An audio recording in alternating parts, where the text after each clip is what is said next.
Boker Tov. Today's Daf Yomi is Bava Basra Mem Daled Bava Basra 44. Bava Basra Daf Mem Daled is dedicated for Yeshua for the Chayalim, Matzah for the Shuyim and the Shmira for Am Yisrael in this Ace Sarah. So the Gemara tells us, we're continuing with the discussion which we had started on Mem Gimel on the Bays, that the Brisa says that if you sell a house and if you sell a field, then you're not allowed to testify about it because you're guaranteeing it on some level. But if you sold a cow or a talus to somebody else, then you're allowed to come and testify it because you're not guaranteeing it.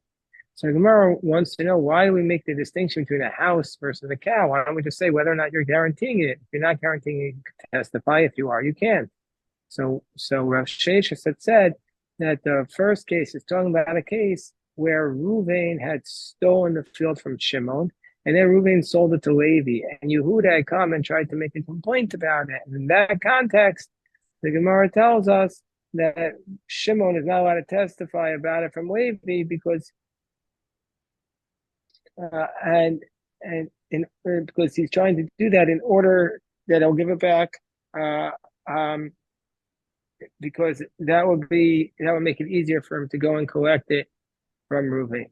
So the Gemara says,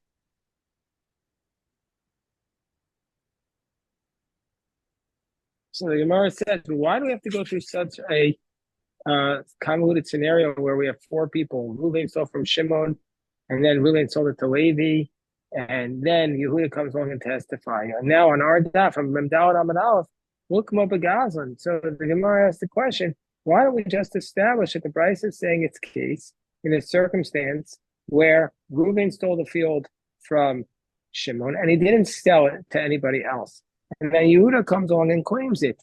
And Shimon is not allowed to testify that it's Reuven's. Meaning to say, why does the Bryce need to introduce that Reuven then sold it to Levi? Meaning to say, we could say the same case even where he didn't sell it at all, but rather this field was still in the hands of Reuven. And then Judah came along and made a complaint that the law is that Shimon is not allowed to come and testify that it's Reuven's, because Shimon would have a vested interest in the matter because he wants it to remain in Reuven's field and not go to Judah because it's easier time for him collecting it from Reuven than from Judah.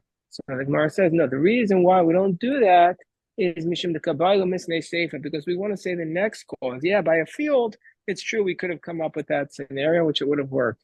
But by the second clause, which was Machar lo Paras, Machar lo Para, Machar lo Talis, it says if he sold him a cow or if he sold him a cloak, the Davka Machar, that only in a case where he sold it. Because since he sold it, the Havile Yiyush Vishinoi Rishus. So once he sold it, he has what's called Yeyosh Vishinoi Rishus, meaning to say that if he sold the cow or if he sold the talus, then if in the circumstance where Reuven stole it from Shimon and then sold the cow or the cloak to Levi, then under those circumstances, Shimon is not allowed to testify. Shimon would be allowed to testify that it's Levi's. Why? Because specifically in the case where it was sold, that under those circumstances, Shimon has both Yeyush. He gave up hope of ever getting it back because of property because it wasn't property, but it was movables that was stolen. Unlike property where there wouldn't be Yeyush. And also Shinoi Rishus, there was a change of ownership by Karaka, by real estate. We don't say that you can steal it and change the ownership. By a movable, it can. And so for both of these reasons, Shimon has given up hope of ever getting it back. And so therefore he could testify. But if he didn't sell it, the Hadraway, well, but if he didn't sell it, but if Reuven had not sold the cow or the donkey or the cloak to Levi, then it was still in the same possession of the thief, then Shimon would have a chance of getting it back, of getting the restoration of the property. Then he wouldn't be able to testify. The Hadraway, so therefore he wouldn't be able to testify. Well, so therefore, for that reason, Tanarasha Nami, for the first clause, also taught the same idea, Machar, where we say that Reuven stole from Shimon and then Reuven sold it to Levi. But really, in the first case, we could have just said that it was in the property of Ruvain, and since it was in the property of Ruvain, Shimon wouldn't be able to testify about that piece of property anymore. So the Gemara says, the Seifa Nami, but even going to this latter case where Reuben stole the cloak or the cow from Shimon, and then where he sold it to Levi, then Shimon can't testify it anymore. The Seifa Nami, Nehida Miyayish Migufe, but why is Shimon allowed to testify? Okay, granted that Shimon will never be able to get, let's say, this coat back or this cow back, but he hasn't given up hope on getting back his money. And so therefore, since Reuven would still owe him the money that he stole, he still has a vested interest. Means he's not going to get the rest, he's not going to get the exact object back, but he's still entitled to the money that Reuven stole from him. And so therefore, he's still what's called Nogea B'Davar. And so therefore, he wants the object to remain in the hands of Levi and not go to Judah, because then he can get the object from Reuven. Because if the object will go to Judah, then Shimon won't be able to get the object away from Reuven at all, because he'll say to him, I didn't steal anything from you. I stole it. You see, it wasn't me who stole from you. Judah was the one who stole it. And so therefore, I don't owe you anything. So he wants to keep his narrative along and say that it was Reuven who sold it to Levi, because then he's going to say Reuven got that object from me. So the Gemara says, no, we're talking about a case where Shimon has no chance of getting any money back from Reuven because Reuven has died. Reuven is a thief, and the thief has died. And the Tanana, we learned, of somebody who steals something and sold it to his children, meaning somebody who stole something and then fed, let's say he stole a cow and he fed the meat to his children,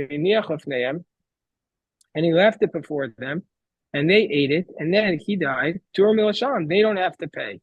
And so therefore, since under those circumstances, the Reuven's heirs will be exempt from paying, so Shimon has no chance of getting his money back. So he would be allowed to testify that Reuven had sold this object to Levi, because he can't get back the object and can't get back the money.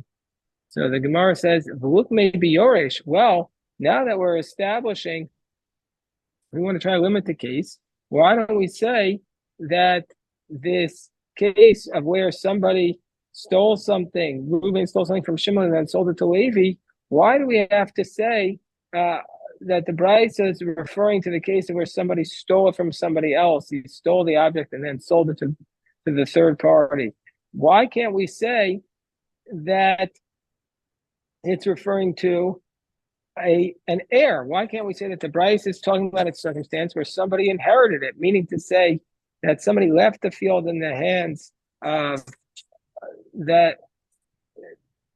Why don't we say that the Brisa is talking about a case where somebody inherited it, and therefore it's going to be one less case? So let's say, for example, what's the case that we're referring to?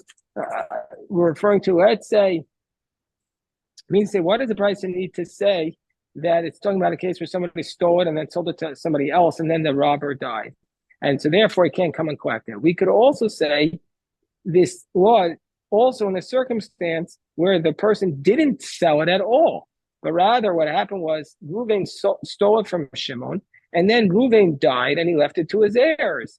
And then Judah comes along and claims that the field is his. Shouldn't it be the case that Shimon would not be able to testify that it was Levi's and not Yehuda's, because since he's has a vested interest in the matter, because he wants the field to remain in the hands of Levi, so that afterwards he can bring a proof that it was stolen from him and he'll get it back.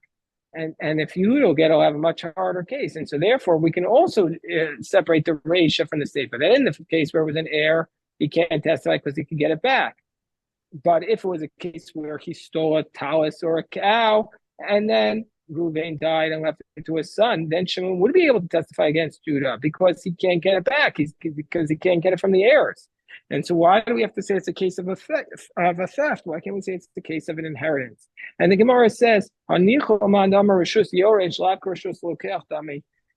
makes sense according to the one who says that the domain of an heir is not like the domain of a purchaser, it would be good. Meaning to say, it makes sense according to the one who says if you inherit it, it's still considered to be in the same rishus, and so therefore it wasn't what's called a shinoi rishus.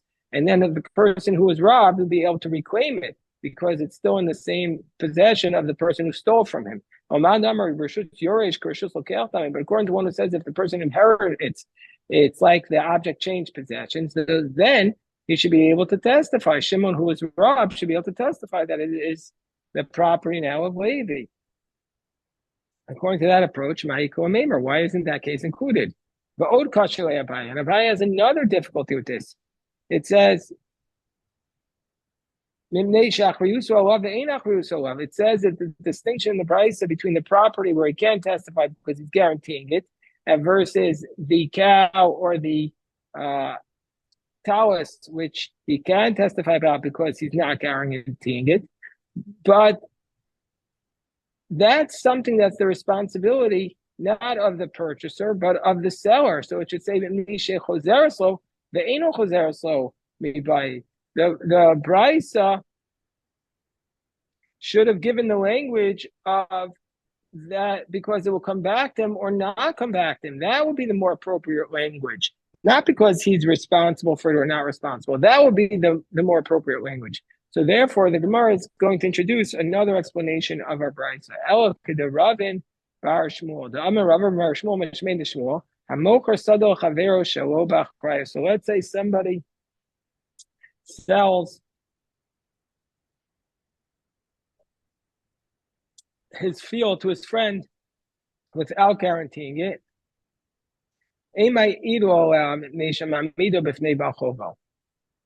So if somebody sells his field to his friend without guaranteeing it, meaning to say a person who sells his field to his friend, and this field, there was a lien on it to his creditor, and the seller does not take responsibility, meaning to say that in a circumstance where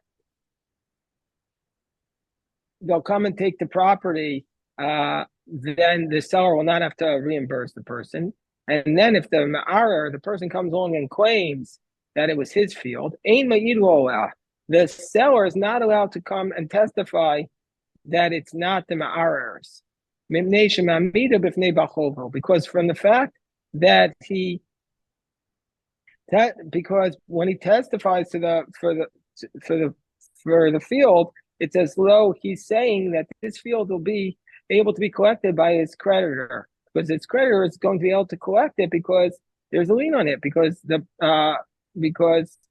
purchaser has purchased it, and so therefore he's no gabadavar. The dafka bias or something. This only applies to a house or a field of a par of a talus, but a cow or a coat that he purchases without a guarantee, and then somebody comes along and wants to claim that it's his, then the seller would be allowed to testify for the people who purchased because ein achriyuso alav, meaning to say because the responsibility of the creditor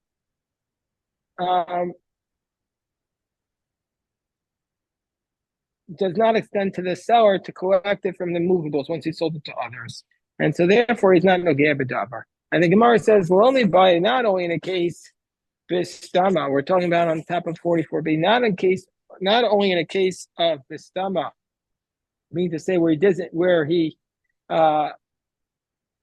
doesn't specify a cow or a talus to collect from it, because certainly in those cases that if he sold them to somebody else, then that there's no lien on that for the creditor and he can't collect it. My time up, because those are movables, and creditors don't have the ability to collect from movables. And even says I have to pay you from the coat on my back. That's where he still has them.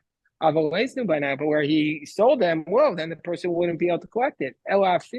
Also apotiki, but even in a circumstance where the borrower designated these specific objects as an apotiki, as the specific mortgage on for his creditor to collect, namilo. Also, there's no lien on them to the creditor, and he cannot collect them from them if he sold them. My time. Okay, the Rabbi, the Amarava, also abdo apotiki mecharo balgova umecharo balchov gova mimeno. That the creditor, Rabba taught, if you make your evet an apoteki, then the creditor could come and collect it from it. But if you make your ox or your donkey an apoteki, then the creditor cannot collect from it. My timer, because the creditor, the person who purchased the donkey or the ox has no way of knowing that there was a lien on it. But the Eved, the person could have been assumed to have known that there was a lien on it. And so if he purchased the donkey or the ox and he doesn't have to sell it, then it can't be claimed by the creditor. But the Eved, it could. Gemara says, but still, we should be concerned. We should be concerned that maybe the seller gave it over to the creditor with his property, which there was a lien on, in order to collect his debt from them. And there could be a shiv metaltal under these circumstances.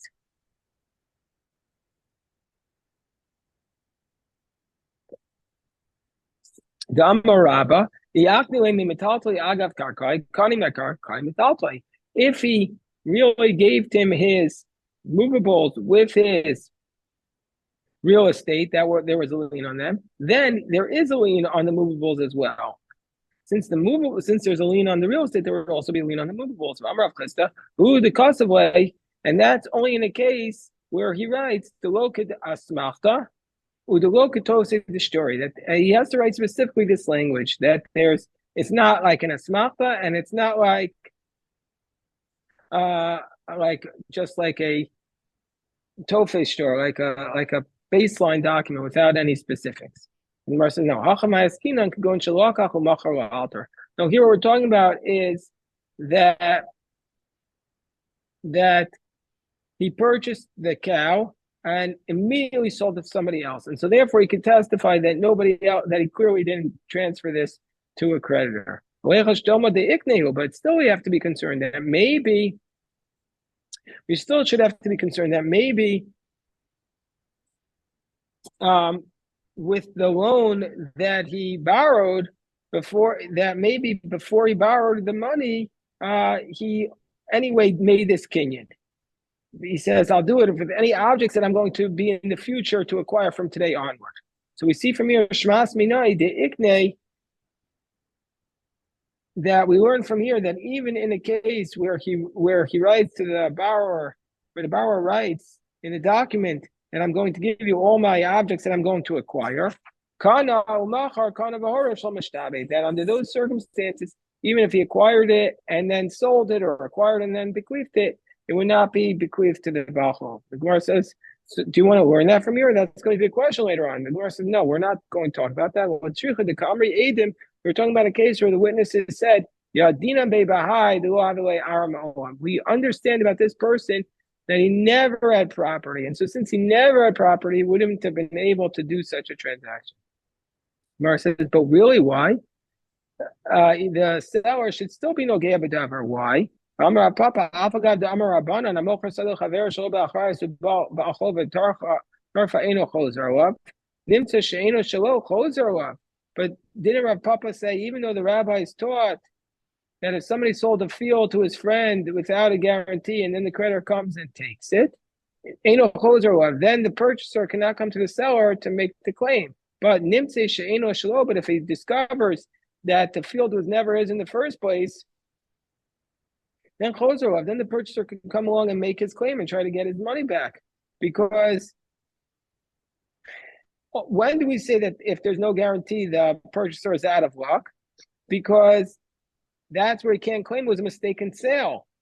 Because a person can sell property and the next day have to pay it back to his creditor. But in the case where it was stolen and he never had the right to sell it, then the purchaser could come back and claim his money. And so therefore, it's still to his advantage to be able to claim that it is this person's property.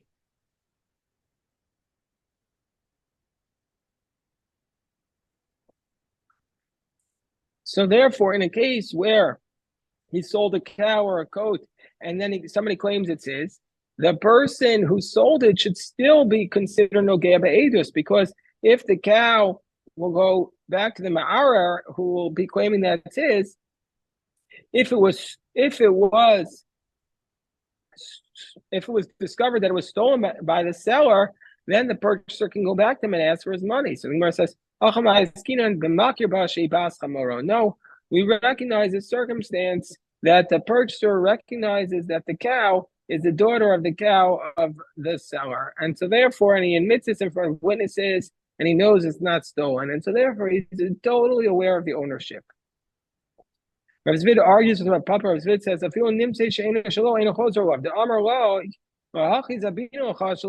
says, no, even if he sold it to him, and then it was discovered he sold him something stolen, he can't go back to him and claim it, because he said, because he can say, that's why I sold you something without a guarantee. The reason why I sold you something without a guarantee was I didn't want to be responsible in case it was stolen. Gemara says, let's analyze what we were talking about before. Gufa, we learned before that Amar Ravin Bar Shmuel Mashmei de Shmuel, somebody who sold something to his friend without guaranteeing it, he's not allowed to testify about it.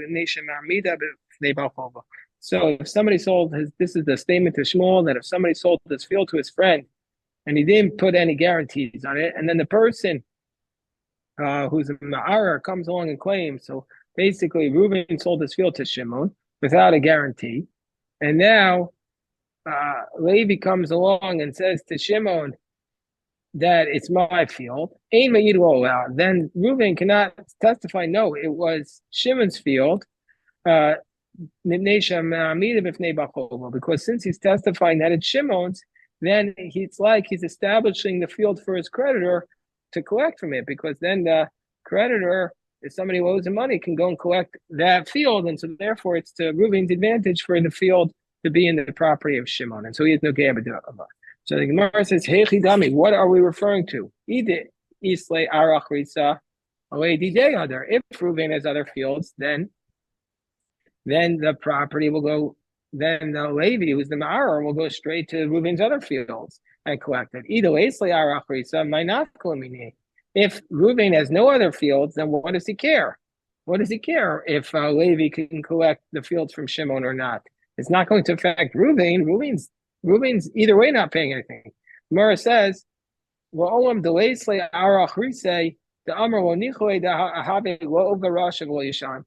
so we're talking about a case where Reuben doesn't have any other properties, and it's still to his advantage for the field to be in the property of Shimon, because we say it's not appropriate. Reuben doesn't want to be called somebody who borrows and doesn't pay. Lo verasha, that he doesn't want people to call him a wicked person who doesn't pay his debts. As it says in Tehillim, Lo verasha, a wicked one borrows and doesn't pay. He doesn't want to be called that. He doesn't want to have a bad reputation. So Gemara says, so agabe yidach, yeah, but still, nami lo verasha vo yishalim ho. But it's still, with respect to the purchaser, he's still going to be considered like a wicked person who doesn't pay, because this guy is going to claim, Levi is going to get the field from Shimon, and Reuben is going to be out of luck because Reuben has sold him a field that really belonged to Levi. So he says, no, that's why I sold it to without a guarantee. So he doesn't want to be called someone who borrows and doesn't pay back, but he doesn't care about being called someone who sells a property that you end up losing, because he says, that's why I sold it to you with no guarantee. Okay, so we'll stop here. This is today's daf yomi. A big shikoyach.